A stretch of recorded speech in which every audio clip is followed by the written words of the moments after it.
বিশ্বের খবর যখন বদলে যাচ্ছে প্রতিক্ষণে, আমরা আসছি সত্যের পথে, নির্ভীক কণ্ঠে। CNW নিউজ টিভি সংবাদ, যেখানে শুধু তথ্য নয়, বিশ্লেষণও সমান শক্তিশালী। ভেনেজুয়েলায় যুক্তরাষ্ট্রের নজিরবিহীন সামরিক অভিযানে নিহত হয়েছেন অন্তত 40 জন। নিহতদের মধ্যে রয়েছেন সেনা সদস্য ও বেসামরিক নাগরিক। নিউ ইয়র্ক টাইমসের এক প্রতিবেদনে জানানো হয়, ভেনেজুয়েলার প্রেসিডেন্ট নিকোলাস মাদুরোকে আটক করার লক্ষ্যেই এই অভিযান চালানো হয়।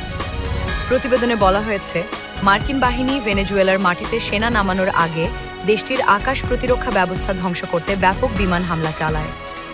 মার্কিন কর্মকর্তাদের উদ্ধৃতি দিয়ে বলা হয়, এই অভিযানে অংশ নেয় 150টিরও বেশি যুদ্ধবিমান, যাতে হেলিকপ্টারের মাধ্যমে নিরাপদে সেনা নামানো সম্ভব হয়।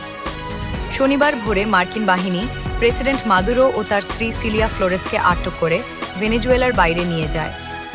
মার্কিন প্রেসিডেন্ট ডোনাল্ড ট্রাম্প এই অভিযানকে শক্তিশালী ও চমকপ্রদ প্রদর্শন বলে উল্লেখ করেন।